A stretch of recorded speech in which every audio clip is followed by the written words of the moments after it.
Hey, what's up, free thinklings? Welcome to another episode of Free Think or Die, hosted by FreeThinking Ministries.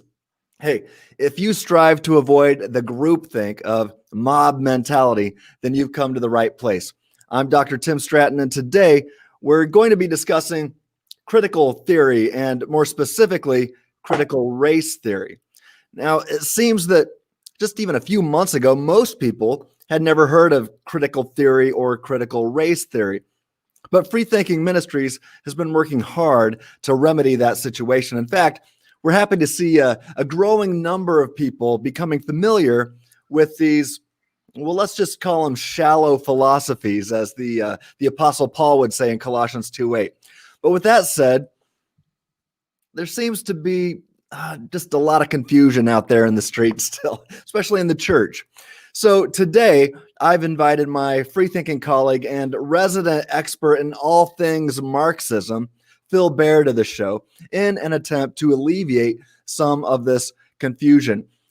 He's been called the Marxism Velociraptor, because Karl Marx just won't stay dead. So with all of that said, please welcome to the show, Phil Baer. Where are you at, Phil? There you are. Good to have you on the show, Phil. Good to be here. Yeah. So it looks like you're just lounging out on your couch, having a good time. Yeah. The armchair couch potato. The armchair couch potato philosopher. Okay. Well, I like that. So, Phil, it's been a while since you were on the show, discussing what did we discuss last time? Marxism and cultural Marxism, or what was it? Yeah. Last time it was critical theory, the critical theory of power. Oh, that's right. The ring of power. Right. And today we're going to kind of laser focus that a bit more, right? Yeah. Because you're right. There's a lot of confusion about critical theory and critical race theory and what is it compared to Marxism and how does it relate to Marxism?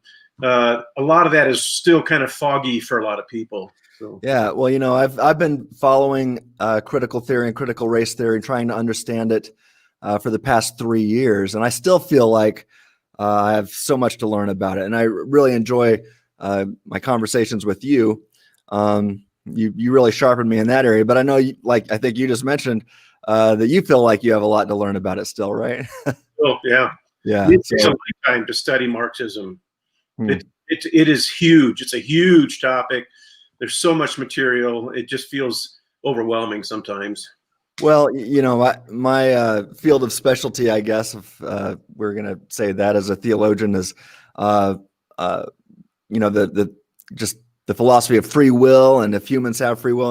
And, I finally got a PhD in that field, and I feel like at this point I'm just starting to learn, or I'm ready to start learning. Really. I think philosophers and theologians, it's just it's good to realize that you can never stop learning. And if you ever get to the point where you think you've learned it all, you better rethink some things. But let's try to keep learning together and sharpening each other like iron. I have a bunch of questions for you. Really, before we get into the meat of the discussion today, just so our viewers get to know you a little bit more, tell us who your favorite Christian philosopher superhero is and why they're your favorite. Well, so that needs a little bit of background, and that is that my father was a Methodist minister, and so was my grandfather, my uncle, and my stepfather. They were all Methodist ministers, so I grew up in the Methodist church. And my father was killed in a brutal car train accident when I was 9 years old. I became a Christian officially at age 13, even though I was heavily influenced in the Methodist church before that. But I had a friend who went to University of Iowa and was studying philosophy. And he would come home on the weekends and he and I would hang out together. He was older than I was, because I was still in high school at this time. And he got me fascinated with philosophy. So when I graduated from high school, first thing I wanted to do was I wanted to go to University of Iowa and study philosophy like my friend. Really? But when you're a Christian in a secular school studying philosophy, your professors are going to just rip your Christianity to shreds. And that's exactly what happened to me. And when my mother found out about it, she panicked. She started calling her friends and saying, what should I do about this? My son is going to become an atheist before too long. And one of her friends recommended that if Phil is interested in philosophy and you're worried about him losing his Christian faith, then what you need to do is you need to hook him up with a Christian philosopher. Yeah. So she bought me a book by a guy named Francis Schaeffer. And that book was called How Should We Then Live? Yeah. I read that book and it changed my life. Wow. After that, I started devouring all the rest of his books, Escape from Reason and The God Who is There, and He is There and He is Not Silent, and Genesis in Space and Time, which addresses the issues of the historicity of the first half of the book of Genesis. And then I started reading other Christian apologists. I started getting into C.S. Lewis, and the rest is history. But Francis Schaeffer has a special meaning for me because it was his works that really brought me back to a faith, but the faith was more solid than it had ever been before. Because before, it was really kind of a flimsy faith, and I considered it just something that I believed, for no reason. So that means a lot to me. But another one of his most influential books was a book called True Spirituality. And that book had a profound impact on me in the following way. Francis Schaeffer talked about how reality is divided up into two parts, the natural world and the supernatural world. And when we look at the Apostle Paul, and he says, we don't do battle with flesh and blood, but with principalities and powers in the heavenly places. Well, when he's talking about the heavenly places, he's talking about the supernatural world. And what we learn from that is that the supernatural world and the natural world can interact with each other. And so you have Jesus casting out demons, and that's an area where there's an intersect between the supernatural world and the natural world. And so what I realized from this is that even though we Christian apologists and philosophers and theologians, even though we reject naturalism in theory, if we don't learn to live in both worlds at the same time, we can become naturalists in practice. Yeah, that's the truth. So that's a part of how we want to deal with all the modern issues that we're faced with today, especially critical theory, critical race theory. Excellent. Well, that's a good segue to the next thing I wanted to ask you. Tell us about critical race theory. What is it exactly? Well, I'll tell you, the first thing I'm going to say about it is that it's a thorn in my side. Because critical race theory is really nothing more than critical theory. It's just focused on the issues of race. But what irritates me about this is that when critical race theorists write their books and they give their presentations and their conferences and so on, they rarely ever talk about race. So what we should say at first is what critical race theory isn't. And that is that Christian apologists need to stop calling critical race theory a worldview. It's not a worldview. I mean, I remember you getting after me about that because when we first crossed paths, I was referring to it as a worldview. So I mean, I'm not the only one. Many people do it. So a lot of people do, and we'll get into why that's a mistake and why we want to encourage Christian apologists not to do that. but we call it a worldview. Sometimes we call it an ideology. And what irritates me the most, and this is just a pet peeve of mine. Okay, so just bear with me here. What really irritates me is when people call it an academic discipline. That just makes me want to go out and kill something. So, like an ant or a spider. A spider. Yeah, you want to kill a spider. Take all my rage out on a spider. So when we do that, it means that we either don't know what a worldview is, or we don't know what critical race theory is.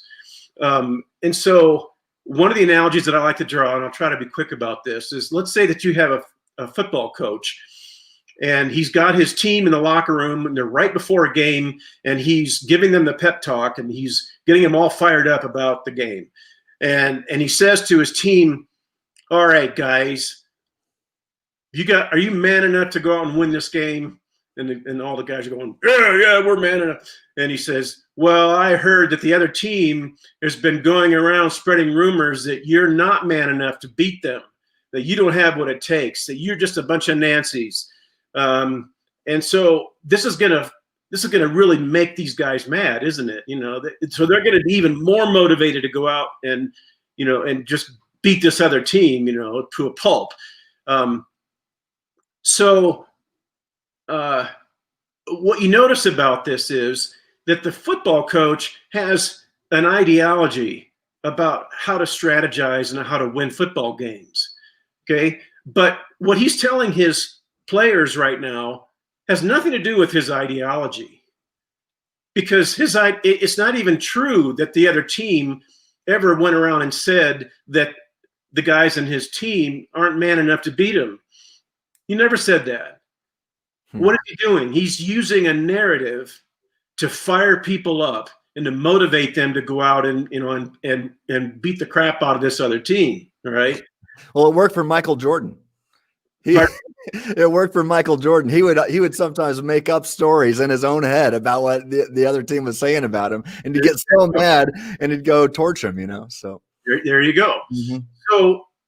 So let's say that the team goes out in the field and they get the ball first, and they're on the offensive line, and there's a lineman, right next to the center, and he's like, and he's got a block, or he's got a defensive lineman from the other team in front of him, and he's like, "Yeah, our coach told us that you don't think we're man enough to beat you, huh? So you don't think we got what it takes, do you?" And the guy from the other side says, What are you talking about?" He says, "Yeah, we heard you don't think we're man enough to beat you."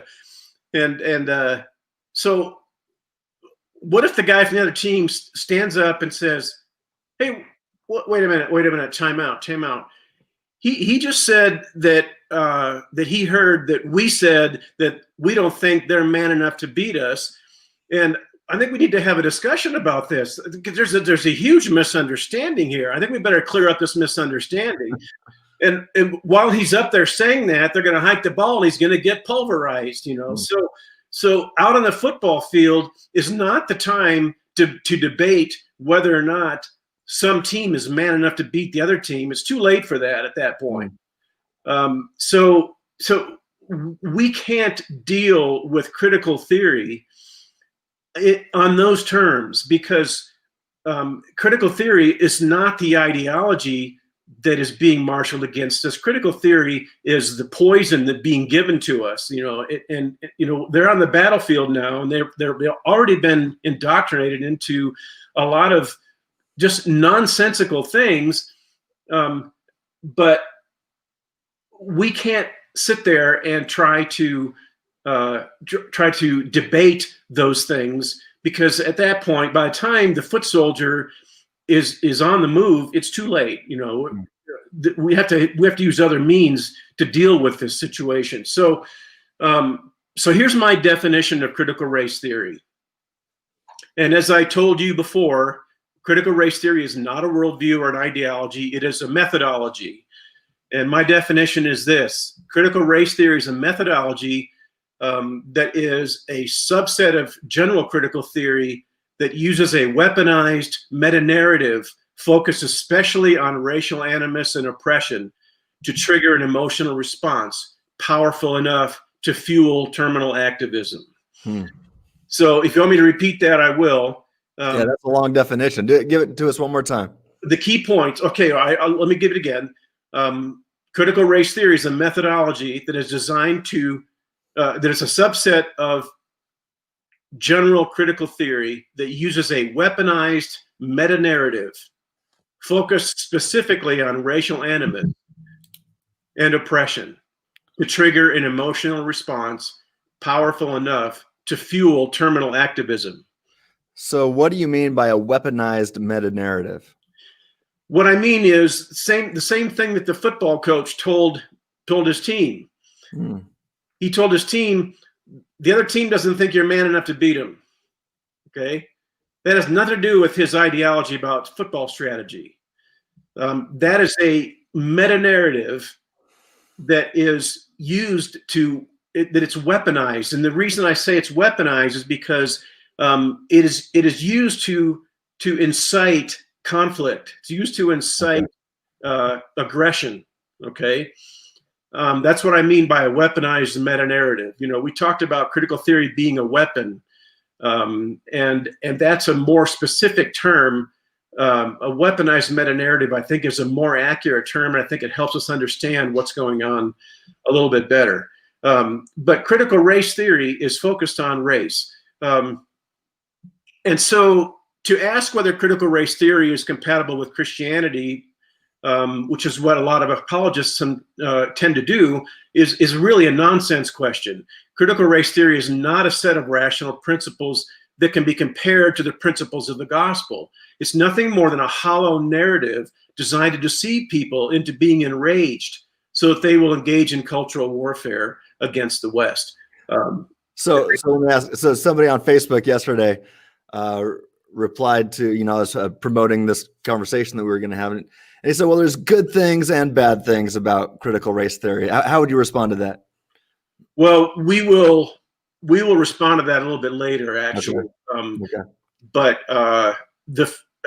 just as an introduction to that later conversation, I would say it is deeply misguided to say that critical race theory has good things and bad things. And like I said, we'll cover those things as we go. So the battle cry is enrage and engage. All right, that's what critical race theory is all about. And if you read, we should refer back to the previous conversation that we had. If you read Max Horkheimer and Theodore Adorno and Herbert Marcuse and all these guys from the Frankfurt School who came up with a cultural Marxism and neo-Marxism in the first place, and they invented critical theory as a weapon to take down the West. If you read them, you understand very clearly that their whole narrative and their whole approach is that of method and not necessarily that of ideology. They consider their ideology worthless unless it had some type of a methodological component to it that would go out and change reality, that would remake society in their own image. So let me ask you this really quick. Sorry to interrupt, but they have this method that is greater than their ideology. But what drove them to develop this method? Why did they want to take down the West?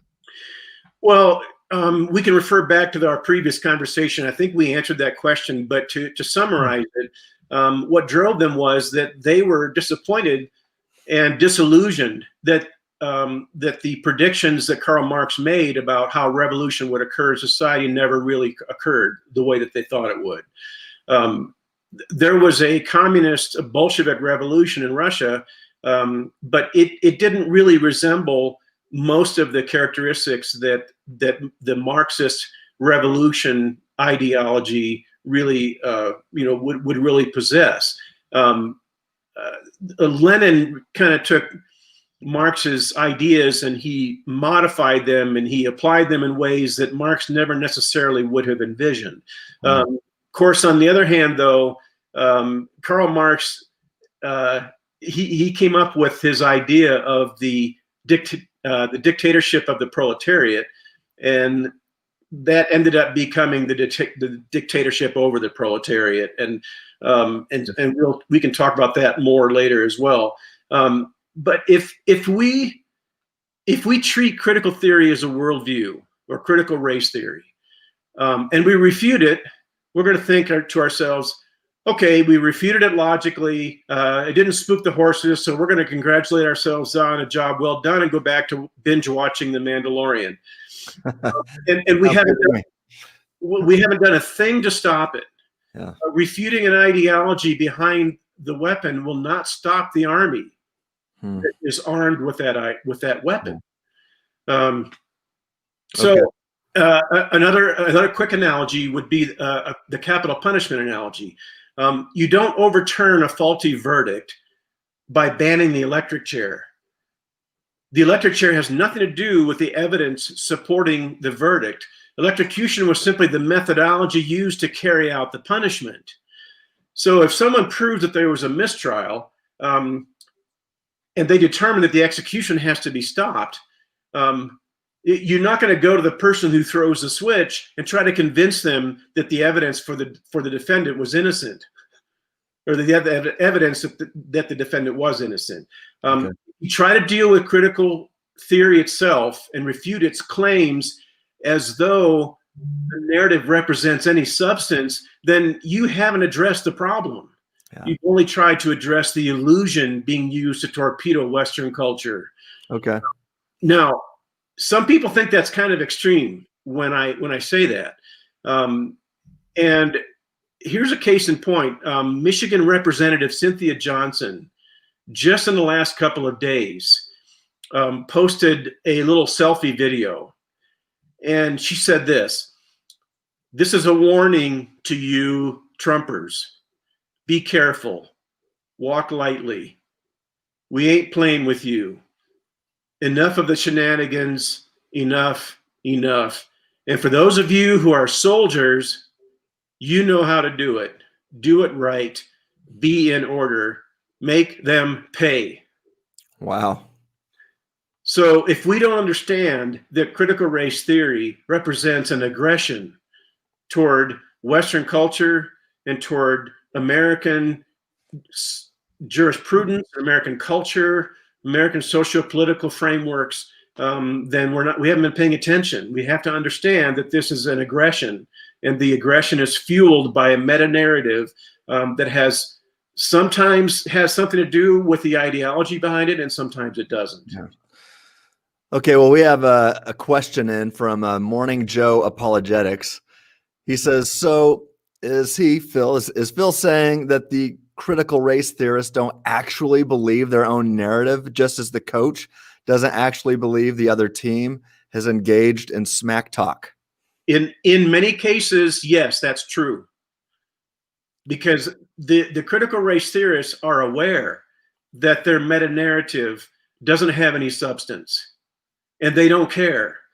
Would you say that the players on the field, they probably believe the narrative, but the coach, he knows it's not true. Right. But he's trying to win this game. Right.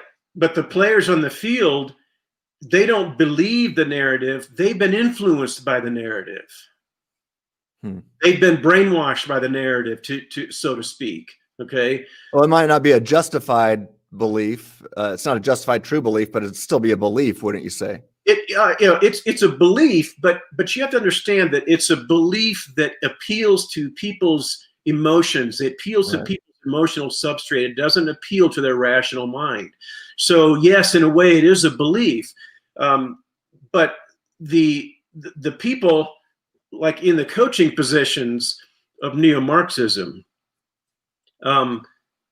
they're not giving these people this belief. They're not filling their heads full of this stuff because they think it's true, and they don't expect the soldiers out there to actually believe it as a rational truth claim. What they want to do is they want to fire up the soldiers. They want to give the soldiers, they want to plant something outrageous in the hearts of the soldiers to make them mad and to make them aggressive, to fuel their aggression. Okay. So in a way, it's true. They don't believe that this stuff is true. They're using it to try to brainwash people into action. However, this is where it gets confusing, and we're going to talk about this more later. Sometimes the actual truth claims of neo-Marxism are echoed in critical race theory and in critical theory. And so that's why Christian apologists can get confused, because they go, well, critical race theory has some meta-narratives that are identical to some of the theories of the neo-Marxists. Mm-hmm. And we have to train ourselves to avoid that kind of confusion. We can't be deceived by the fact that sometimes they match, sometimes they don't. So that's where that's where the confusion comes in. Well, Slam RN here, she says, yes, those players are useful, or called useful idiots. Right. And that is the term that Marxists use, right? That's right. Yeah. So they know that they can lie to people, they can get ignorant people and weaponize them to fight for their cause. And they don't even think highly of them at all, since they call them useful idiots, but they'll use them for their means. And she goes on to say this, tell me what you think about this. Black Lives Matter, who claims to be trained Marxists, they say that they're not all about elevating a racial group. It's all about destroying the family. Is that what is it all about, would you say, for them? Well, Black Lives Matter, they're all about different things in different contexts, and so it's kind of hard to give a simple answer to that question. One of the ways that I think we can answer it is that Black Lives Matter is absolutely a part of this critical theory movement, because Black Lives Matter believe all sorts of narratives, meta-narratives, and those meta-narratives are firing them up, and they're inspiring them to go out and tear down Western civilization. So in that sense, Black Lives Matter are definitely being used as the useful idiots, because they don't. Black Lives Matter doesn't bother to sit down and conduct any kind of rational analysis of their ideology or what they think is an ideology, but of the meta-narratives that they are using to attack Western culture. Again, this is not something that people are processing in their rational minds. They're being used as useful idiots, and they're out there armed with these meta-narratives, and they're repeating them as empty slogans, and they're firing other people up, and they're getting them to incite warfare against Western society. And that's essentially what I think Black Lives Matter is all about. Okay. Would you say that? Would you include Antifa in that category too, or what? Absolutely. Absolutely. And to just highlight the irrationality of this, look at what Antifa is. The word Antifa stands for anti-fascist, and they've been told that that Republicans and conservatives and people who believe in the principles of the American Revolution are all fascists. But they don't know what fascism is. They don't know the meaning of the word fascism. Fascism is simply used as a token to get people to be angry and to get them to go out and fight. And they're also being paid, by the way. That's another thing that motivates them. So, but what's funny about that is that Antifa is out there using the tactics that the fascists have always used in history. Right. Yeah. And they're saying that Trumpers are violent and conservatives are fascists, and they are engaged in violence, and their words are violence, and that's all nonsense. It's absolute nonsense. Antifa are actually the people that are closest to the agenda of fascism than anybody else in our society that you can identify right now. Yeah. Well, let's anything else you'd like to say as you or to add to describing what critical race theory is before we move on? I think that what we need to highlight at this point is that I want to carry this idea of the irrationality of critical race theory forward a little bit, because the meta-narratives of critical race theory are getting more and more and more absurd as we go along, to the point where some bureaucrats are actually declaring racism a public health crisis. and we sit there and we scratch our heads and we're like, a public health crisis? How is racism a public health crisis? And that's because they have a definition of racism that is just completely detached from the rational definition of racism. I just read something recently that said that somebody was calling Christmas lights a systemic bias. Christmas lights. How? Because you're asking a rational question. How dare you ask a rational question? just go with the narrative here. Just let it enrage you. Okay. But when people attempt to explain some of these things, the way they've explained this one is that when you put up Christmas lights, you are expressing the ideas and expressing your sentiments about Christmas, and Christmas is about Christ and his birth, and that's what we celebrate. And all the other neighbors that you have on your block might not believe in Christ, so you're oppressing them by putting up your Christmas lights and expressing your religious ideas about Christmas with your Christmas lights. So that's systemic bias, and that's hateful. And would they call that racist? Well, sure, of course. I mean, everything is called racist. Right. Critical theory and critical race theory, they're becoming dignified insanity. And how insane this gets is the perfect illustration of how irrational critical theory is. It's not meant to be rational discourse. It's meant to be something that enrages people and will incite them to engage in cultural revolution and in attacking Western culture and trying to bring it down and reduce it to rubble.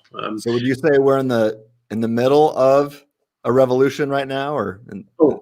Absolutely. Yeah. Absolutely. Yeah.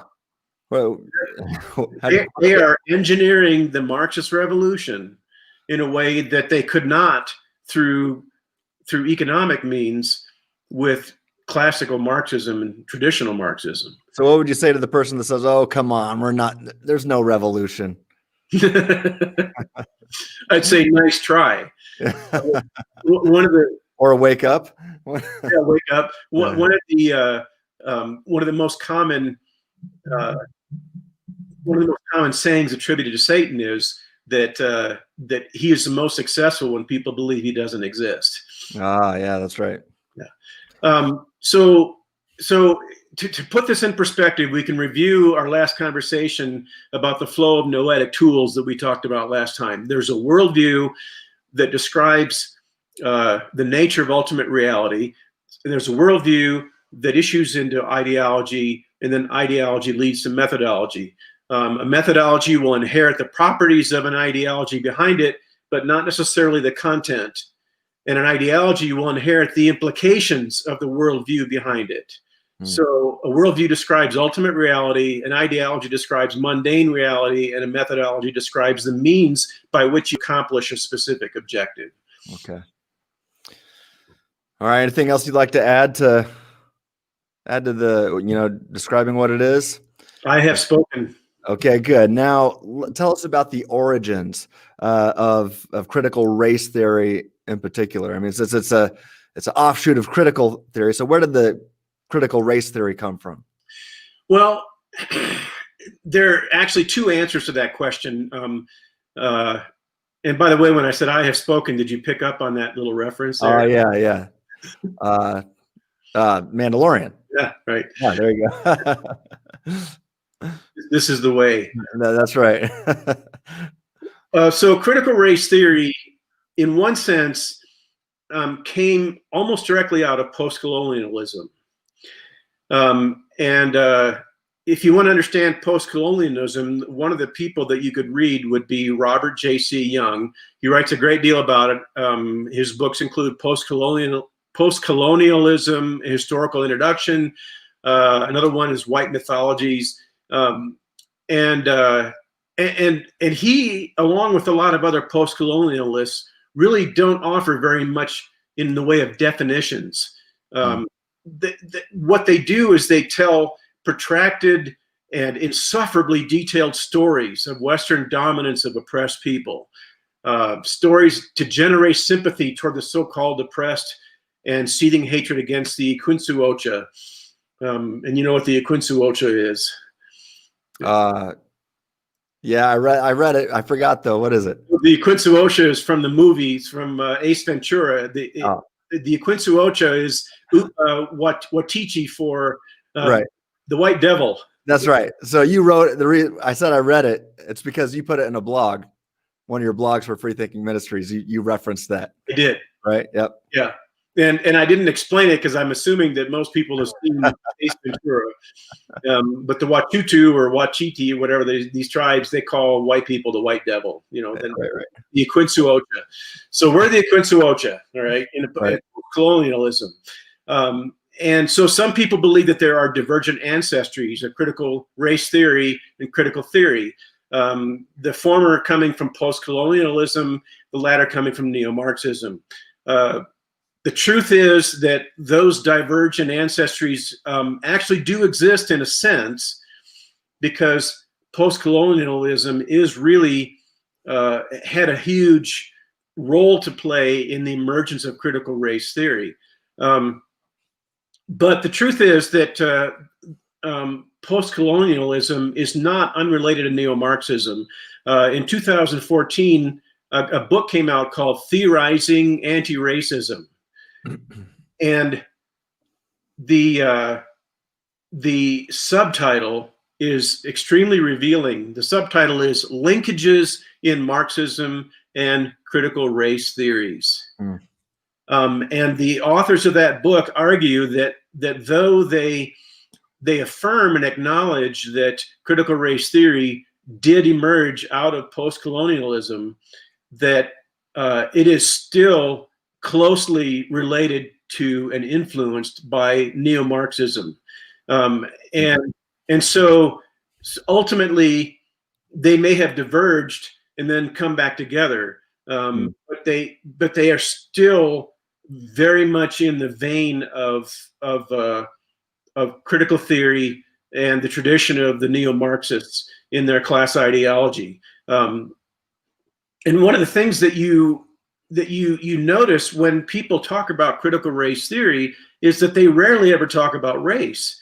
And that's, like I said before, what irritates me is that critical race theory has to do with majority classes like white, cisgender, Christian, white male, and so on, oppressing minorities like LGBT and racial minorities. Minorities are a part of that, but they also expand it to LGBT, and transgender, and oppression against women. And I'm looking at that and I'm thinking, none of this has anything to do with race. Yeah. So why are you calling it critical race theory? This is really critical class theory, because it's about classes that supposedly have hegemony, that are oppressing classes that don't have hegemony or power. And that's just plain vanilla garden variety critical theory. Yeah. So there's no reason to have a separate area of meta-narratives called critical race theory, but there is. So when I talk about critical race theory, even though they don't always focus on race, I do focus on race, because that's really where a lot of the focus lies in terms of the meta-narrative, in terms of what's happening on the battlefield. Okay, so speaking of these meta-narratives, what are some of the main provocative meta-narratives of critical race theory? Well, the king of critical race theory meta-narratives is systemic racism. And that's racism built into white systems And then the sister to systemic racism is endemic racism, which is white people are all racist. White people are all demons. We're the Iquinsuocha. And well, I just, is that related to like the Black Hebrew Israelites? Would that be their view? I think so. I haven't studied the Black Hebrew Israelites to a very significant degree. I've heard about them and I've seen references to them in some of the resources that I've been reading, but I really can't give you a definitive answer to that question. Yeah, our friend Adam Coleman has done a lot of research there, but I have a good, a good former friend. I still love the guy, black guy, and we were great friends, strong Christian. Well, I thought, but then he got sucked into this Black Hebrew Israelite stuff, and now looks at me as the white devil. It says there's no chance for me to go to heaven because I'm white, and so it's just crazy. I'm still trying to figure it out, but it's really sad. It's really hurt our friendship. Yeah. So. Well, that is one of the hallmarks of critical theory. Mm-hmm. Is that it destroys relationships. Yeah. It teaches people how to treat their white friends and white brothers and sisters as though they are the actual spawn of Satan. And so it is extremely, unbelievably divisive. It destroys relationships. It destroys friendships. Yeah. And that's a part of the process of dismantling Western culture, is to isolate people from each other. And to break down and reduce their friendships and their relationships and their camaraderie to rubble.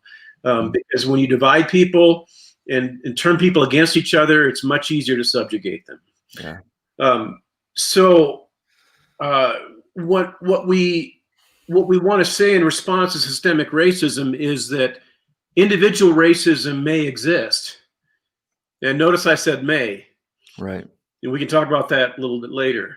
But the others don't exist. There's no such thing as systemic racism. And the idea that endemic racism is true of all white people is also absolute nonsense. That's what Robin DiAngelo says in her book, White Fragility. And she says that all white people are racist, and if you don't agree with me, then all white people are racist. Question 2 is refer to question 1. Okay. Since individuals have no ultimacy in neo-Marxism, then individual racism cannot exist. So they can't think in terms of individual racism. They can only think in terms of systemic racism. Okay. The reason that systemic racism is systemic is not because there's any empirical evidence for it, but because in neo-Marxism, there's no such thing as the individual. So therefore, there can't be any such thing as individual racism. They don't treat people as individuals. Okay. Another one of the provocative meta-narratives is America is a racist country. And America was founded on racism and white supremacy. So if you have ever heard of the 1619 Project, that's exactly what the 1619 Project is all about. America was founded on racism and slavery, and slavery was all about racism, which it wasn't.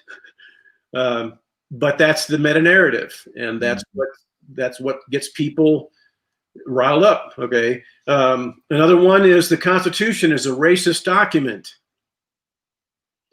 Well, that's absolute nonsense. But people repeat it all the time, and when you repeat something often enough, it becomes the truth. You know that. And the example they use in the Constitution to accuse it of being racist is the 3/5 clause. You ever heard of the 3/5 clause in the Constitution?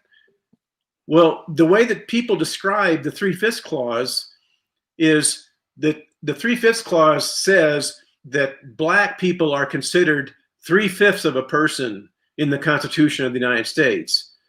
And therefore, they're not really persons, and that justifies not treating them as though they're persons, and justifies oppressing them and enslaving them and so on. Well, that's not what the 3/5 clause means in the Constitution.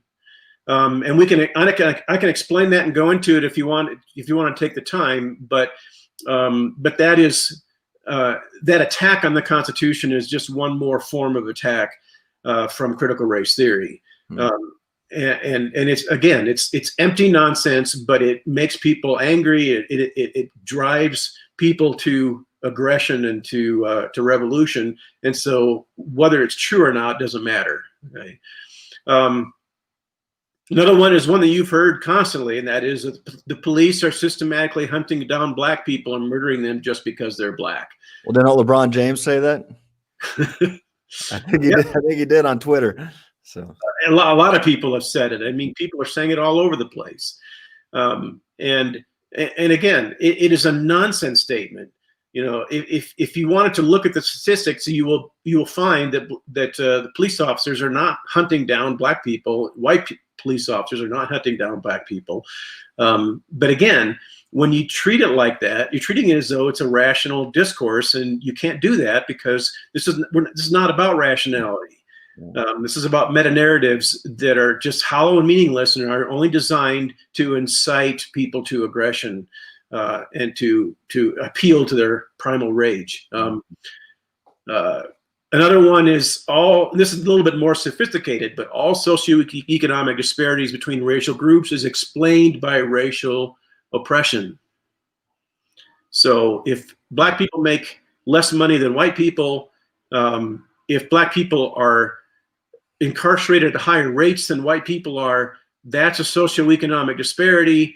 And the reason for those disparities is racial oppression on the part of it. Kind of reminds me of God of the gaps. If you can't explain it, God must have done it. If you can't explain disparity, it must be racism. Right. Racism of the gaps. Right. Right. Exactly. Yeah. So I think those are the main ones. That we can cover. We've got a lot of questions coming in, so let's do a rapid fire thing here. We got Goliath 132. This isn't really a question, but he says, super fun to pop in for a live session. As a Christian college professor, this has been a topic of interest for me. Slam RN says, can you ask Phil to talk about intersectionality? Let's keep that on the table, and if we have time at the end, maybe we can address that a bit. Is that cool with you? Yep. Then let's see. Goliath 132, the Christian college professor, he says, he teaches at a private Christian university where we can experience true freedom of thought. Way to go, FreeThinking Ministries. That's what we like. But he says he did see it working on his doctorate, and talking to others, even at Christian universities, even at my own alma mater at Biola University, not in the apologetics or philosophy departments, definitely not there, but critical race theory has infected other parts of the university. And so I'm thankful for the philosophers and good theologians and apologists at Biola and other universities who are fighting against it. So here's a question from Morning Joe Apologetics. It says, how is one to engage critical race theory if the professors don't actually believe it and it's too late to reason with the useful idiots? That's a good question. What would you say to that? Well, we're going to talk about engaging critical race theory. That's part of our discussion a little bit further down. Okay. What the professors in the universities believe is neo-Marxism. So whether they believe critical race theory is true or not is really kind of an incoherent question. Because just like the coach doesn't believe that the other team actually thought that the other team thought that his team wasn't man enough to beat them, he didn't believe that. But there are other things that the coach is going to use to fire up the players that may be a part of his own ideology. So that's why this is so difficult sometimes, because sometimes it's hard to separate the rational truth claims that are found in neo-Marxism but are reproduced in critical race theory. when they're reproducing critical race theory, they're no longer there as rational truth claims. Yeah. But they sound exactly like the rational truth claims. So when you watch the NFL these days, you've got cardboard cutouts of people in the stands. They look like people, and from a distance, when the camera pans out wide, it looks like there's people in there. Okay. Right. And that's what we're dealing with critical race theories, that they look like rational truth claims. And so people tend to try to deal with them as rational truth claims. But the Marxists don't believe half of these truth claims, and they do believe the other half, but even the other half that they do believe, they're not set up as rational truth claims. So that's what makes this tricky. Interesting. All right, so let's keep going here. Goliath 132, he says, wouldn't that statement of lack of systemic racism be defeated, since we do see an apparent systemic racism against whites and a systemic sexism against males? And then our friend Monique Dusson from the Center for Biblical Unity, she says this, depending on how you are defining systemic racism. Would you add anything to that? Say what she said again. She says it's depending on how you are defining systemic racism. So how should systemic racism be defined, or how is it defined? Well, in order to understand that, the first thing you have to understand is the neo-Marxist ideology of class. Because in neo-Marxism, everybody in society is divided up into classes. And there is no such thing as individual expression in society, according to the neo-Marxists. Your identity is not your own. Your identity is derived from the class to which you belong. So, and classes supposedly produce and create and foster systems in society. And according to critical race theory, the white class and people who adhere to the principles of Western civilization are going to inject their class racism into the systems that they build in society. And some of these systems could be sets of laws, policies. It could be the law enforcement agencies. And a lot of those times, those things are referred to as systems in society. Because remember that individuals are not racist according to critical race theory. So racism can only be systemic, and that racism is supposedly built into the systems that the majority classes build, and then those systems wield power and hegemony in society, and they are oppressive against minorities. But we're going to talk about systemic racism a little bit later as we deal with it. And so I would put that question on hold for just a moment. But I hope I have provided a little bit of a substance to the question of how you define systemic racism. Yeah. Because there's a difference between systemic and endemic, and some people conflate the two, and some people don't, and so that can cause confusion as well in many cases. Well, let's get back to let's define these different kinds of racism. How do neo-Marxists define racism? Well, here's one definition that we got from I think it was Kendi that gave us this definition. He says racism is the body of ideas and practices that establishes, maintains, and perpetuates such categories of difference sustained through multiple, varied, and contextually specific social, political, and economic constructions. Like that. That's a mouthful. Yeah.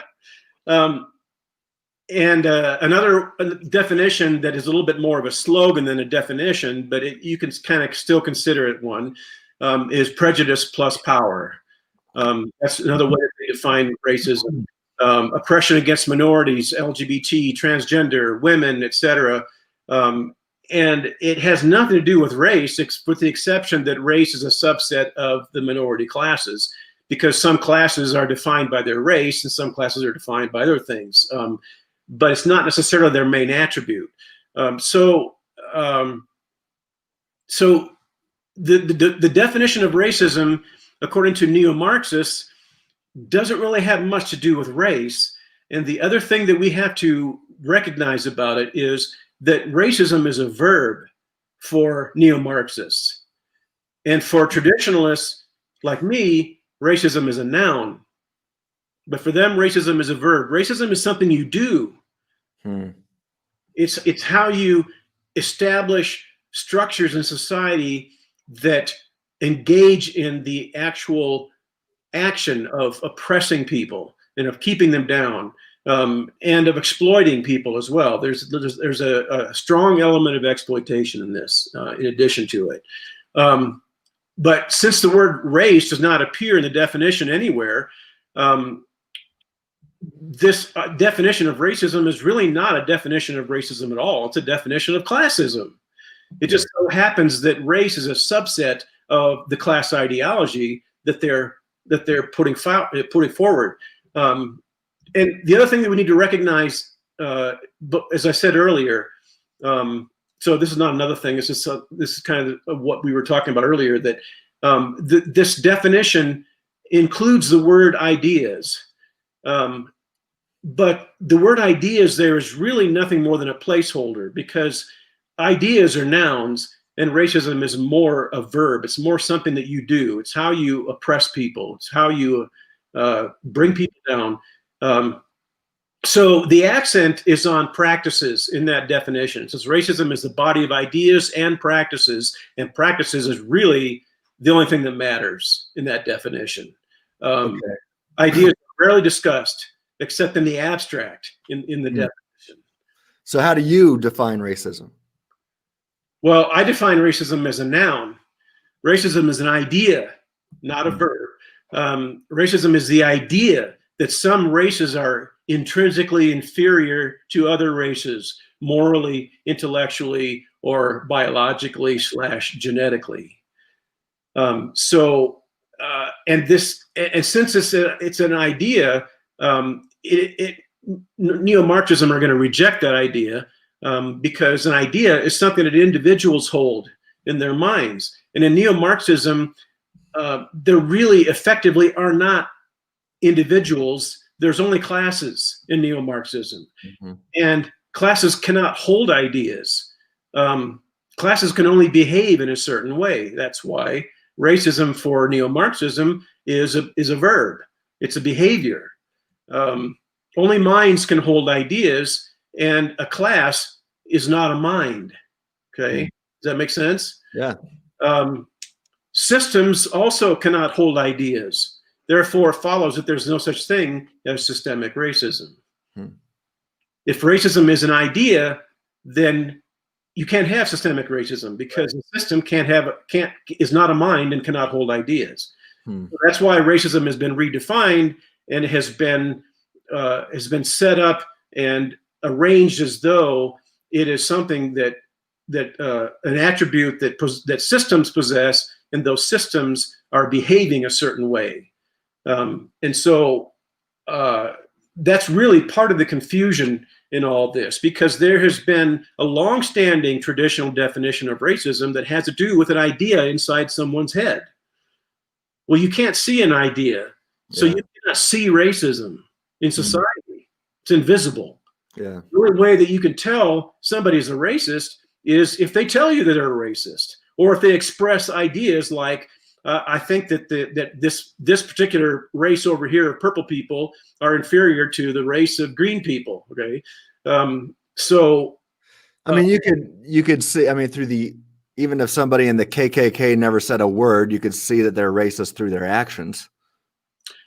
You could see that. Yes, you could see that. I think so. But even that has to be analyzed a little bit more deeply, because there are people who joined the KKK just because they wanted to have something to join. They just wanted to have they wanted to have a cause to fight for. Well, that sounds like they'd be useful idiots on the other side. Yeah. So, but definitely, I mean, if somebody put on their white hoods and went and burned crosses and worse, I mean, that would be racist actions, would it not? It would be discriminatory and bigoted actions. Because of race. Maybe because of race, and probably because of race. But again, if people are burning crosses because they're useful idiots, they don't really believe in this thing. They just want to have some camaraderie. They just want to go out and, you know, and make trouble, you know, because they thrive on the camaraderie and the excitement of getting in with a group and fighting for something, you know, joining an army. I don't care what the army is fighting. I just like to be in the army, you know. Okay. So, I mean, we could say that about some people in Antifa and some people in Black Lives Matter and some people in the Nazi Party. I mean, but by and large, don't you think it's fair to say that most people, if they're going to join a movement, probably know at least a little bit of what it stands for? And I mean, I would. Remember, we're talking about useful idiots here. We're not talking about right. We're not talking about useful philosophers. Yeah, I mean, to me, it just seems like if one is a racist, they are an idiot. You know, right off the bat, they don't understand reality. Not so fast. What all right, push back. Not so fast. What do you mean? In the late 19th century and early 20th century, there was a real thing called scientific racism. And there were people who actually believed that there was scientific evidence that races like the black race were genetically and intellectually inferior to the white race. But those people used this scientific racism, some of them, not all of them, but some of them used this scientific racism as a pretext to help the black community. And so they're not necessarily idiots. There were people who were, now we can call them extremely misguided.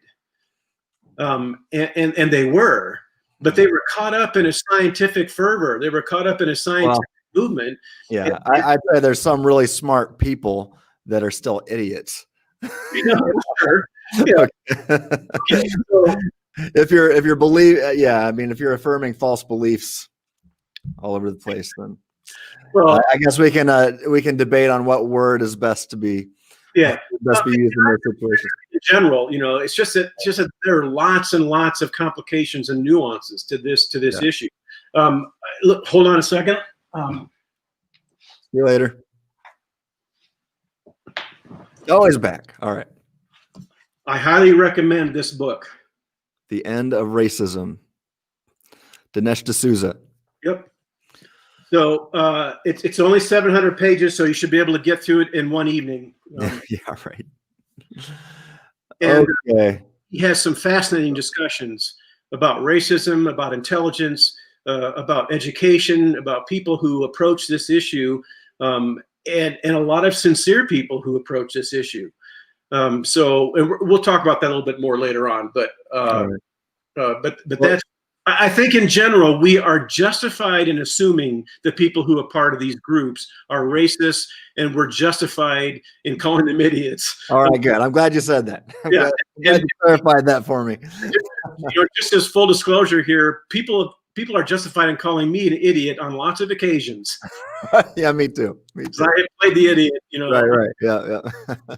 Okay, so tell me this: if critical race theory is grounded in neo-Marxism, let's go back to the source. How did Karl Marx approach racism? Wasn't he kind of racist? Oh my gosh. This is where it gets really humorous. Okay. I'll summarize this by saying Karl Marx was a blistering racist. And that's why it's so funny that not Antifa, but Black Lives Matter, that is a specifically anti-black racist. You know, they are against anti-black racism, and they say they're trained Marxists. Right. Their hero was an anti-black racist. Mm-hmm. The very kind of guy that they would have just they would have crucified today if he were alive. This is how ignorant some of these groups are. In 1979, a guy named Nathaniel Whale published a book called Karl Marx, Racist. And it's a biography of Karl Marx. And in one of the chapters, let me quote this part of this chapter from this book. You got to be kind of careful when you're quoting this, don't you? Why? I mean, doesn't he use some pretty bad language? Well, I can gloss over the bad language. Yeah. And do that for me. Yeah, I'll give you a substitute. Okay. Publicly and for political purposes, writes Whale, both Marx and Engels posed as friends of the Negro, and I don't think that's a bad word. It gets worse. In private, they were anti-black racists of the most odious sort, writes Whale. They had contempt for the entire Negro race, a contempt they expressed by comparing Negroes to animals, by identifying black people with idiots, by continuously using the opprobrious term, the N-word, in their private correspondence. Yeah. Marx wrote to Engels on July 30th, 1862, that the Jewish N-word, LaSalle, was fortunately leaving London toward the end of the week for his native Germany, adding, "It is now absolutely clear to me, as both the shape of his head and his hair texture shows, his descendants from the Negroes who joined Moses' flight from Egypt, unless his mother or grandmother on the paternal side hybridized with an N-word. Now, this combination of Germanness and Jewishness was primarily Negro substance necessarily creates a strange product. The pushiness of the fellow is also N-word-like." And then he goes on to write, the Socialist Party that shared Marx's and Engels' private views on the Negroes, on September 14th, 1901, the Socialist Party, the Democratic Herald, which was the publication of the Social Democratic Party with headquarters in Chicago, headed by Theodore Debs, characterized Negroes as inferior, depraved elements who went around raping women and children. In an article in the same organ dated May 31st, 1902, Victor L. Berger, one of the national leaders of the Soviet Socialist Party, not Soviet, Socialist, wrote, "There can be no doubt that the Negroes and mulattoes constitute a lower race and that free contact with the whites has led to further degradation of the Negroes." So Karl Marx publicly pretended to be a really nice guy, but privately he was a scathing racist. And again, this is so humorous because the anti-racist groups like Black Lives Matter are trained Marxists, and their hero, like I said, was an anti-black racist. It's So kind of humorous but sad simultaneously. exactly. Yeah. All right. So do critical race theorists claim to have evidence of systemic racism? They pretend to. Okay. So now we're talking about neo-Marxists who actually do believe there's systemic racism, but their evidence doesn't support their conclusion. Whenever they say stuff like this, I would say the power of Thomas Sowell compels you. If you want to understand the reasons and the causes of socioeconomic disparities in the United States and in United States society, you need to read Thomas Sowell because he has spent a lifetime studying this issue. What are the causes of socioeconomic disparities? What conditions of society exist that create these kinds of outcomes? But the faux evidence that they offer is the disparities themselves, and they also claim to have crafted this ideology called standpoint epistemology. And so they think that there is evidence for systemic racism because, and they point to socioeconomic disparities. White people make more money than black people. Okay, that's systemic racism. black people are incarcerated at higher rates than white people. That's systemic racism. Well, the problem is that socioeconomic disparities by themselves don't prove anything, and they're not evidence for, they don't equal oppression, because there could be millions of causes for socioeconomic disparities. And Thomas Sowell loves to point out the fact that that disparities among groups all over the world are normal. They're not abnormal. So the neo-Marxists would say that in the absence of oppression, that black people would make relatively the same amount of money that white people would make. And in the absence of oppression, black people would be incarcerated at pretty much the same rate as white people, and so on. And Karl Marx calls that nonsense. That there's no way that all of these outcomes in society are going to be relatively even just because there is no malice on the part of certain groups in society. And those disparities don't prove malice on the part of various groups in society. Okay.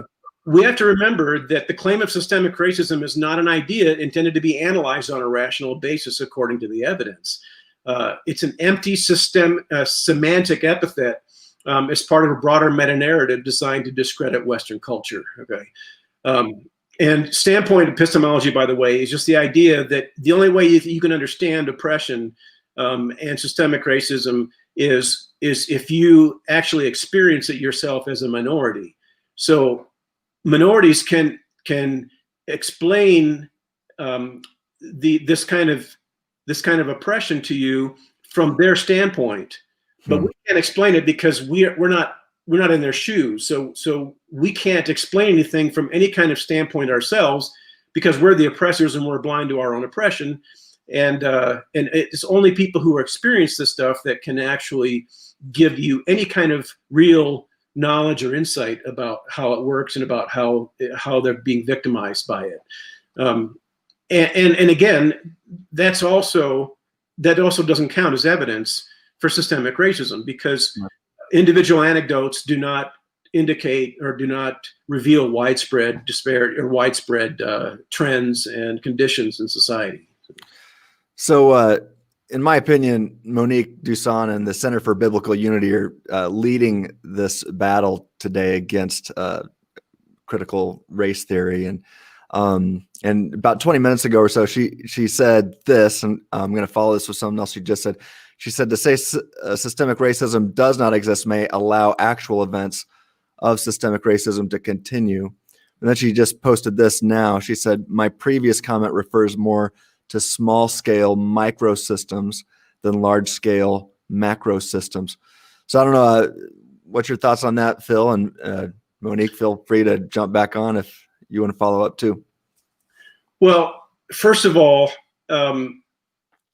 if you identify this kind of racism with the adjective systemic, then what you're actually doing is you are expressing a term that is ultimately incoherent, because a system cannot be racist unless you define racism based on how the neo-Marxists define it.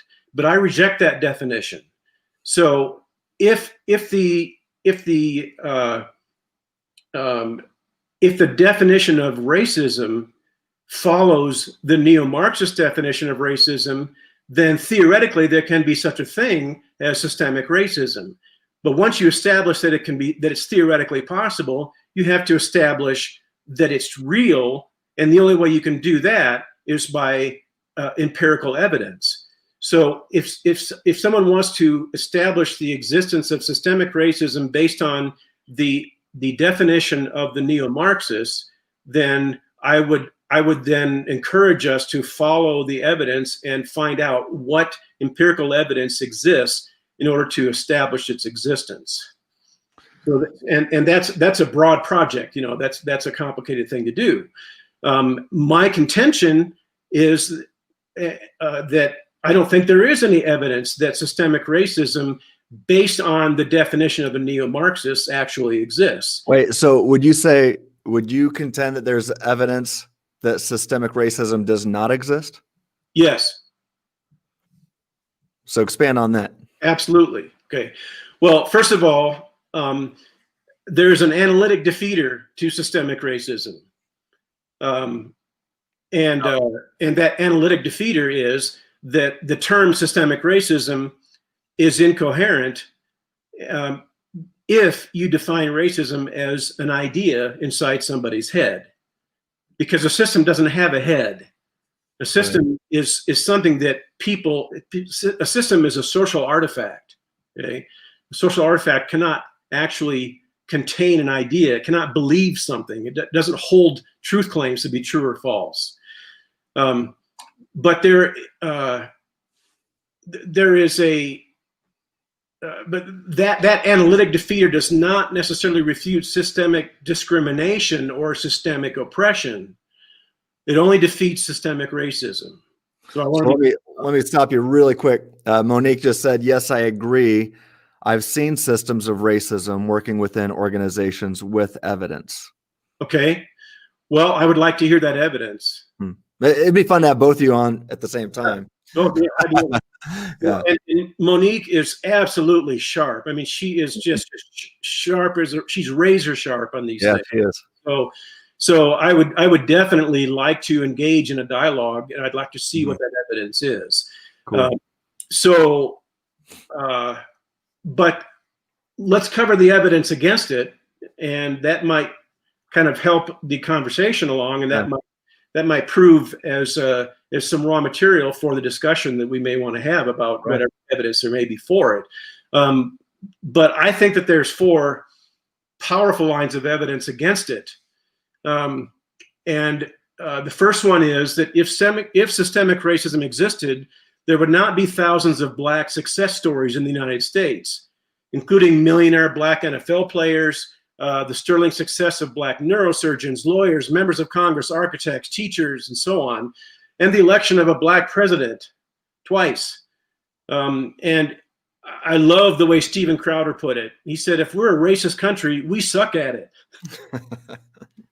So the modus tollens hypothetical syllogism that I'm using here is, if systemic racism existed, there would not be thousands of Black success stories in the United States, because systemic racism prevents Black people from being successful. And then the next premise is, there are thousands of Black success stories in the United States, too many to count. Therefore, systemic racism does not exist. Okay. So the second line of evidence goes like this. White rednecks from the South lovingly rushed to the aid of Black victims of the 2017 Houston floods. There is powerful footage of white people pulling Black flood victims out of the water and into their boats to save them from drowning. And that footage brought me to tears a couple years ago when that happened.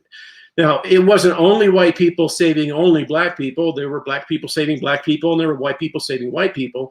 But the fact that there were lots of white people who were saving and helping Black people, giving them food, taking them to shelters, making sure that they were taken care of, that would not have happened if there was systemic or endemic racism with its accompanying implicit bias against Blacks. Whites who are implicitly racist against Blacks don't trip over themselves to rescue them from a natural disaster. They just don't. Instead, they sit at home, crack open another beer, and laugh while they watch Black people drown in their flat screen TVs. That's what they do if they're systemically racist. If they are racist as a group, as a class, then that's how they're going to behave. They're not going to go out helping Black people because they think Black people are inferior, and they're not going to, they're not going to go out of their way to help them. But they tripped over themselves to help people. Hey Phil, let me stop you. Monique says, again, I think this is more on a micro level than macro. And then she says, I wish I could be there with you guys. And then she says, blessings to you both. This is a great conversation. So definitely, Monique, we got to get you and Phil on the same show at the same time, because we're all on the same side here and trying to figure this stuff out together. So this is awesome. I wish Monique was here. Of course, she is here with us in a way. Yeah, right. And again, I love Monique. I am so impressed with her work. So I am too. it'd be great to have her. But let's go to the next one. Systemic racism holds. Wait, she just said, please don't let me drown with my flat screen. Oh, man. I promise. Hey. You're the first one I say, Monique. Hey, and Slam RN just says, I hear a part 2 coming on. So, yeah, I think that's the truth. Oh, yeah, there's so much to this. Let's see if we can get through this. Systemic racism holds that whites as a majority class, a class with hegemony, always oppresses minority classes, regardless of which minority classes they may be. And that is an extremely important phrase, okay? Whites always oppress minorities. There are no exceptions. There are no privileged minorities in terms of white behavior, okay, white class behavior. The mechanism for white behavior from the white class is always that they oppress any minority class, no matter what that minority class may be, okay? Now, Asian Americans are more prosperous, more educated, and more successful than white people are. They also have lower crime rates. So if systemic racism existed, white oppression would impact Asian Americans as much as any other minority. Yet Asian Americans are better off than white people are.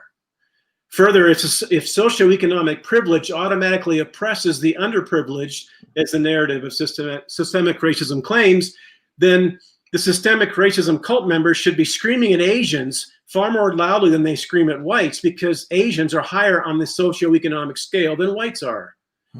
But systemic racism disciples never scream at Asians, they only scream at whites. So the modus tollens hypothetical syllogism is that systemic racism makes whites oppress all minority classes. Asian Americans have not been the victims of oppression. In fact, they are outperforming white people. Therefore, systemic racism doesn't exist. Now, I know Monique would probably say it's a micro.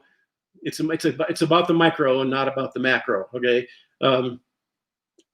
but I think though that that we can at least establish that on the large scale, on the broad scale, that this stuff doesn't exist. I would be interested in addressing the micro issue at some point. I think that would be well worth our time. Okay?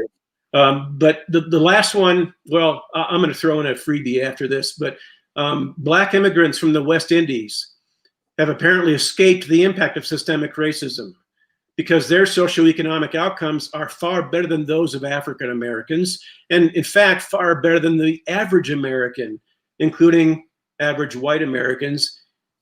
But even though it is impossible to distinguish between a Black person from the West Indies and a Black person who is African American. So Larry Elder was on the Dave Rubin show a couple years ago.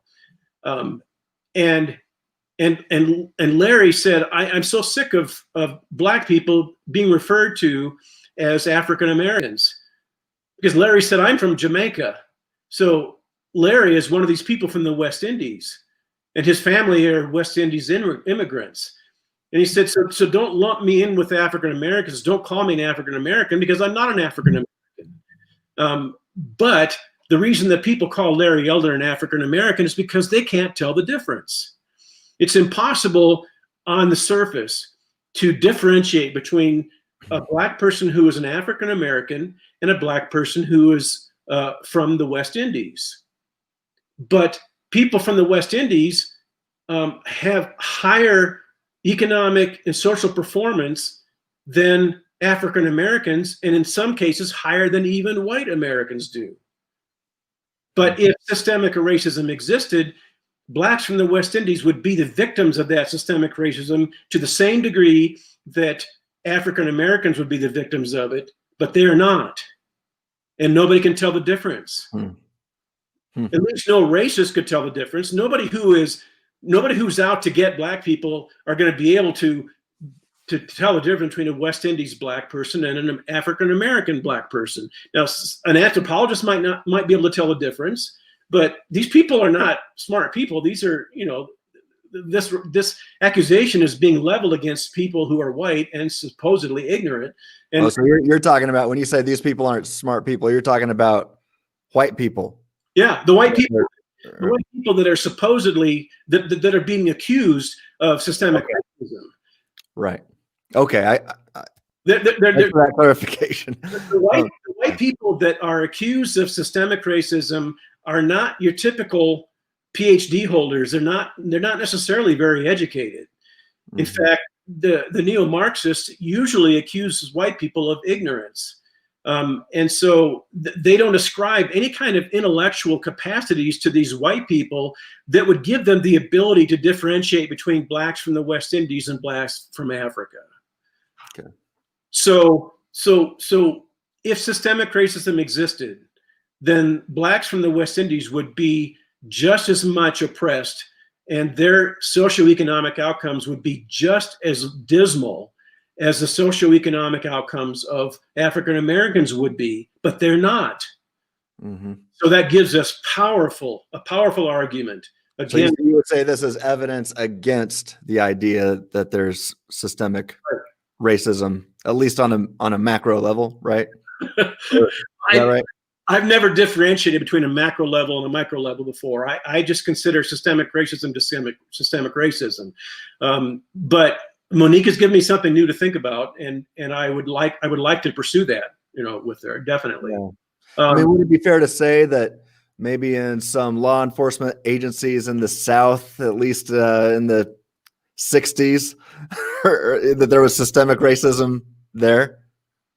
I would say that there's a high degree of likelihood that there was, yes. Okay.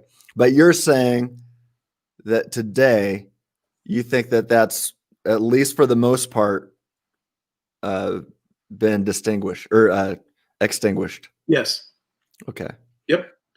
And by the way, the neo-Marxists and the people who believe in all the metanarratives of critical race theory, they would crucify me right now if I said we were in a post-racial society. But I believe that we are in a substantially post-racial society. I think race relations in the United States is better than it has ever been in our entire history. At least it was until the summer. I mean, I felt like growing up in the 80s and 90s, I felt like, all my heroes were black people. I wanted to be black. I wished I was black. And I definitely, I had great friends who were black. It just never even seemed like an issue. I thought, right. I think things were pretty good. But yeah. Half of my heroes right now are black. Right. Yeah.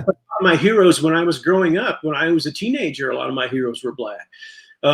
But my heroes now are Thomas Sowell, Shelby Steele, Larry Elder, and Walter Williams, who just passed away in the last couple of weeks. And I hold them in unbelievably high regard. And so I think they are some of the heroes, of our culture and of our, our economic areas. But I also want to talk about something else that's extremely important in this discussion. All right. And that is that I'll point out what Coleman Hughes has pointed out recently. And that is that in the last 20 years, white incarceration rates have decreased by a factor of 2 to 1. And black incarceration rates have decreased by a ratio of 10 to 5. So the argument is this. Well, let me unpack that a little bit real quickly. Okay, let's say that the number of black people that are incarcerated right now in our prison systems is, let's say that there's 100,000 people incarcerated. Now, that number is not accurate. It's not a real world number, but the proportions that I'm going to be talking about are real and they are accurate. Okay, I just don't remember what the exact number was. So let's say that there were 100,000 people incarcerated in the black community in the year 2000, 20 years ago. All right. today in 2020, if there were 100,000 incarcerated in 2000, there are 50,000 incarcerated today. So that number has been reduced by 50%. Now, the white community, if there were 100,000 blacks incarcerated in 2000, then there were 20,000 whites incarcerated in 2000. And in 2020, if there are 50,000 blacks incarcerated, then there are 10,000 whites incarcerated. So for both groups, the incarceration rate has dropped by 50%. All right? Now, if you were to graph this, you would see up here 100,000 to 50,000, and then you would see 20,000 to 2,000 for whites. And the ratio between whites and blacks in 2000 was what? 5 to 1. 100,000 to 20,000 is a ratio of 5 to 1. So that's the gap in the ratio between incarceration rates between blacks and whites in the year 2000. In the year 2020, the number is 50,000 to 10,000, and what's that ratio? 5 to 1. So the ratio is the same from the year 2000 to the year 2020. But the reduction for the black community has been 50%. And if the black community has more people in prison, that means that you have an enormous improvement in black incarceration rates, an enormous reduction in black incarceration rates. And Coleman Hughes points out that even though the ratio in the year 2000 is identical to the ratio between blacks and whites in the year 2020, that just looking at the gap by itself gives you the illusion that there has been no progress in the disparities between blacks and whites in terms of our incarceration rates in the last 20 years. So what's the news media going to say? News media is going to say, in the year 2000, the incarceration rate between blacks and whites was 5 to 1. In 2020, it's still 5 to 1. See, there's been no progress made in any kind of racial conditions whatsoever. There's been no progress in racial justice whatsoever. What they're ignoring is the improvement. So we've got to stop looking at gaps. We've got to stop comparing various groups in the United States to other various groups in the United States, because that's going to yield an unrealistic picture of what the conditions really are. You have to look at improvements. You can't look at gaps. You have to look at improvements. And if you look at improvements, you can see that there has been tremendous progress made, and that's something that blacks can rejoice in. But they don't rejoice in it because most of them hear the news media, and the news media is telling them that there's been no progress in racial justice. But I mean, yeah, I mean, when you say they don't, and most of them, but definitely there are some who realize. Actually, there are, and by the way, when we talk about how race relations have supposedly deteriorated in 2020, we have to understand that what we're hearing about on the news is not necessarily representative of the entire nation. Right. Because Antifa and Black Lives Matter, they represent a majority of people who are out there supposedly fighting for minority races or minority groups. And the people who are supposedly oppressing those people, even if they were oppressing them, even they would be in a minority. That picture that we get from 2020 does not represent an accurate understanding of the relationship between blacks and whites in the United States. I would argue that when you go down to the grocery store and a black person and a white person encounter each other at the grocery store, they're going to be cordial and kind. They're going to be kind to each other. They're going to get along. The black person may say after you when they go to the grocery checkout line. The white person may say after you to the black person when they go to the grocery store. I don't see racial animus on the ground in our culture, in our communities. Yeah. This is something that is exploded and expanded and exaggerated on a national scale, and it gives us the illusion that there's somehow now this huge, this terrible crisis in race relations, and I think that is overstated. Well, let me ask you this. Well, first, before I get to that, Slam Moran says, look up the homepage of Black Lives Matter. They are absolutely about breaking up the family. Yeah, I have seen that. I know that that's one of their goals. That's just crazy. Especially, I can't believe that they're open about that. But I'm glad they are. Marxists, of course they're going to be open about it. Yeah. Marxism holds that the family is oppressive. Wow. So they're going to have to break up the family, or to emancipate, people. So Phil, here's the deal. We've been talking for an hour and 35 minutes right now, and I have a bunch left that I want to ask you. Imagine my shock. What's that? Imagine my shock that we're going an hour and a half. Right.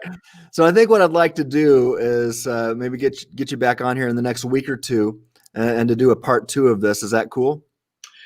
Yeah, I think so, because we still have a lot of ground to cover. Yeah. Let's finish with one more question, because I want to kind of end with, how can we improve? I mean, we hear about progressing, and progressives, and what do they want to progress toward is the question. But how do we get things better? How do we make improvements? And is critical race theory designed? Is it the kind of thing that can repair a defective culture, a culture that's in shambles right now? Can it be used to foster reconciliation, and can we heal? Yeah. Well, I think the first answer to that question is that I don't think race relations are in a shambles right now. I think that we are being told that it's in a shambles. But isn't our country kind of in shambles right now? I mean, because the division in our country is not between one race and another. The division in our country is between one ideology and another. Yeah. It's the division between conservative ideology and progressive ideology. And progressive ideology right now is almost identical to Marxist ideology. But critical race theory is not designed to repair a defective culture. It's not designed to foster reconciliation and healing. Critical race theory is designed to destroy Western culture, not to improve it, not to unify it. So there's not really a common ground we can find. No. Right? No. So you have to understand, the Marxists and the critical race theory soldiers have zero interest in gaining a deeper understanding so as to reform Western culture. The strategy is to subjugate the white class and destroy Western culture through revolution, the way Marx imagined it, the way the proletariat would have destroyed capitalism and replaced it from the ground up with a new society forged by a totalitarian collectivist ideology. Those ideologies are incompatible. They will never mix. You will never have unity. You will never have reconciliation between the two. Okay. And by the way, critical race theorists, they complain and attack white people based on the accusation of racism. And so our immediate response to that would be, well, therefore, they want racism to go away. They want to eradicate racism. But the truth is, they don't want to eradicate racism. They want to eradicate Western culture. They don't want to eradicate racism. Now I've written about this a little bit, but basically, I think Western culture can be boiled down to Christian values. What would you to the teachings of Christ and the law of Christ, anyway, or at least to Judeo-Christian values? What would you say to that? I would say yes, that the United States was founded on the Judeo-Christian worldview. it was not founded on the Judeo-Christian religion, Yeah. but it was founded on the Judeo-Christian worldview. Most of the people who were colonists, most of them were Protestants.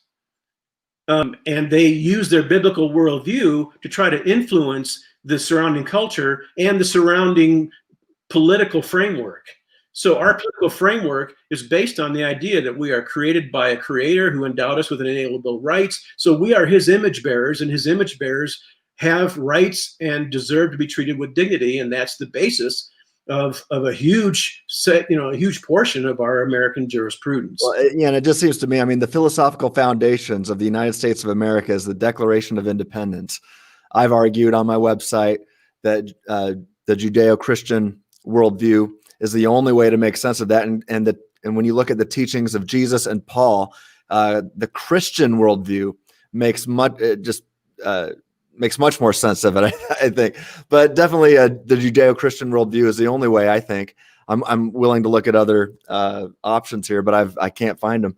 But Judeo-Christian worldview makes sense of the Declaration of Independence.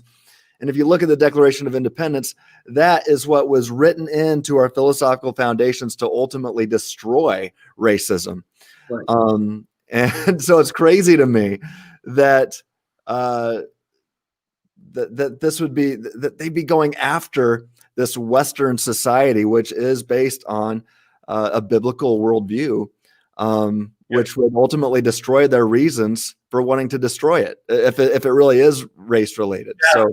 Well, first of all, Marxism is not based on a Judeo-Christian Right. worldview. It opposes, it's atheistic, right? Marxism thinks that all religion is oppressive. Right. So they're going to acknowledge that if America was built on Judeo-Christian principles, then that's all the more reason to tear down America, because Judeo-Christian principles are a religion or part of a religion or part of a religious tradition. Therefore, they're oppressive, and we need to tear them down. Okay. Right. And so next, when I have you on next time, I want to talk about how it's so crazy that critical race theory has worked its way into the Christian church. They don't realize what they're playing with here. Yeah, that is around with. That is another huge area that we need to cover, that we need to discuss, and we need to do it soon, and we need to do it well. We need to do it soon and often. Chris Gonzalez here says critical race theory, much like Nietzsche's philosophy, only can destroy. There's no future plan. So, I mean, I guess they want some utopia to be built in the rubble, in the ashes, but I don't see how that. Well, when he says there's no future plan, in a way that's true, because they are not going out there saying, here's our plan. This is what we want to erect in the place of Western culture. All right. So they don't want us to think that there's a future plan, but there is a future plan. The future plan is a classless society, and the only way to forge that is through a dictatorship, a totalitarian dictatorship. So he's right that, it's very, very true. There's a lot of wisdom in that statement. They don't want us to know what their future plan is, so they just assume that we think that there is no future plan. Yeah. But he's right also. It is designed to destroy. It is not designed to reconcile. It's not designed to heal. It's not designed to improve. It is designed to just tear down and pulverize our society. And we as Christians are going to be the first to acknowledge that our American way of life and that our American jurisprudence is not perfect. And we make lots and lots of mistakes. And there have been mistakes made in history. And that's absolutely true. But what people don't understand is that when the United States was founded, it was founded in a society where slavery was normal. It was normal around the world, right? And it was normal all over the world. The United States did not invent slavery, but to say that the United States was founded within the milieu of slavery is much different from saying the United States was founded on slavery. So, and the fact that the United States was founded by white people mostly is very different from saying that the United States was founded for white people. Or was founded on white people. It was only founded by white people. Those white people believed that all people were created in God's image, that all people had value, and they had to deal with this incredible monster called slavery. And it just happened to be that the majority of the slaves in that society were people from Africa. But that was an accident. Slavery was never about race. Slavery was not invented because of racism. Racism was one of the products, one of the byproducts of slavery, because people eventually became racist in order to justify enslaving people of another race. Yeah. But Thomas Sowell was very, very fond of pointing out that black people from Africa were not enslaved in North America because they were black. They were enslaved because they were available. And all over the world, the vast majority of slavery is people enslaving those of their own race. Yeah. You know, I think about what is systemic here. And when you look at the Declaration, I love to study the Declaration. It's why I consider myself to be a patriot, and even in some sense of the word, a nationalist, a Christian nationalist, because it makes sense of, I don't see any other nation that's ever existed that makes, that gets their philosophical foundations correct like that. It's biblically, theologically correct. I love the Declaration of Independence, that everything else gets built upon. And so when I think of what is systemic here, I mean, in a world that was in slavery, I mean, well, you know, you said that slavery was the norm all around the world. Our founders came here and put in place, started the system with the philosophical foundations in place. To me, it looks like systemic equality. Now, it didn't start out in equality, but it got put in motion to get there. And it didn't start out in existential equality, but it did start out in ideological equality, recognizing that everybody is equal in the image of their creator. Yep. The principles of equality and the principles of all beings, all human beings being created in God's image, those principles were embedded baked into our founding document. Yeah, right. But they were only there as seeds that were planted by people who understood that racism, or that slavery needed to be eradicated. Right. Couldn't just wave a magic wand and just make slavery disappear overnight. Yeah. Slavery was an incredible, it was a horrible political monster. Right. And you don't just make that monster go away in 24 hours or just by signing a document, you know. And I heard, I don't know, I can't verify this off the top of my head right now, but I've heard that 11 of the 13 original colonies wanted to make slavery illegal right off the bat. But they needed to have everybody on board. And there was, I don't know what were the holdouts there, but then in the Declaration of Independence, the seeds were planted. Well, and there were some holdouts that were not in favor of slavery, but they were not in favor of abolition either. Thomas Jefferson, he gave us an analogy that slavery is a wolf that we have that we have a hold of by the ears, and we can't hold on to it and we can't let it go either. Yeah. So it's an enormous complex issue that people today, they just apply these simplistic abstract moral principles to slavery, and they condemn the United States in the late 18th century, you know, for allowing a country to allow slavery to continue for any period of time. They don't understand what was going on back then. They don't understand what the implications of just wiping slavery out overnight would have been. And one of the implications would be that we would not have a union. We wouldn't have the United States of America. Because if slavery was outlawed in the Constitution, then most of the colonies, or a lot of the colonies, would not have joined. And if they wouldn't have joined, then slavery might still be alive today. There might have been two different countries, and slavery might still exist in one of those countries. Well, C.M. Bradley says, while slavery was common to all civilizations, as well as to peoples considered uncivilized, only one civilization developed a moral revulsion against it, very late in its history. That is Western, that is a direct quote from Thomas Sowell. Yeah, he does have it in quotes. Western civilization. So, yeah, that's a great point. I'm glad you shared that, CM Bradley, and I think that's kind of a good place to start wrapping things up today. We've got to do a part 2 because Phil, you and I, we kind of mapped out the things we wanted to talk about, and we're just scratching the surface right now. We have so we'll get you back in the next week or two. Try to do this before Christmas and finish this conversation. Right now, Phil, is there anything you'd like to, some parting thoughts you'd like to throw our way? Just that I think that the incursion of neo-Marxism in the United States and against Western culture right now, I think is the number one threat that we face in our country right now. And it is the number one threat that the body of Christ faces. Yeah. Because this is not only invading our culture and invading our political frameworks, but it is also invading the church. And massive numbers of Christians are actually being transformed into Marxists and have abandoned the gospel of personal redemption. So this is such an enormous threat that we have to confront it, and we have to confront it now.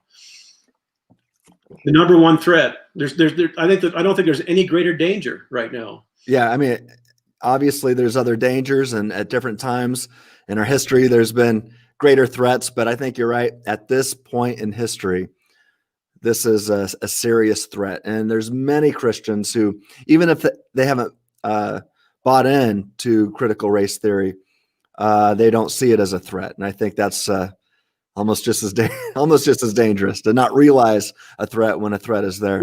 Thank God that President Trump sees it as a threat, because he banned all critical race theory indoctrination from all of the agencies in the federal government a couple of months ago. Right.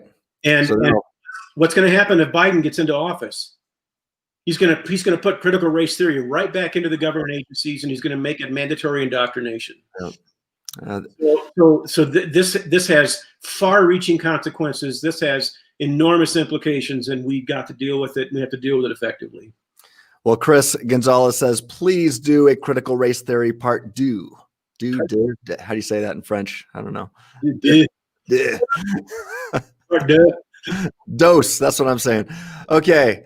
Well, hey, everybody watching, thanks for hanging with us, and make sure to subscribe to our channel if you haven't done that yet, and share this. Let's get the word out. Let's sharpen our brothers and sisters in Christ, help them understand what's going on in culture right now. At FreeThinking Ministries, our goal is to equip the church, to equip Christians to then engage the culture. So to do that effectively, we have to understand what's going on in the culture. And so please share this, get the word out, inform people about the dangers of critical theory and critical race theory, and make sure to tell them to come back and to watch part 2 with Phil Bear. And we're going to have to do a show with Monique Dusan as well. So, and if you're out there watching, make sure that you check out her organization, the Center for Biblical Unity. Her goal is to replace Black Lives Matter with the truth, with the Center for Biblical Unity. So, love you, Monique. Yeah, we do. So, support that organization. All right, guys, have a great rest of your day, and we will see you soon. God bless.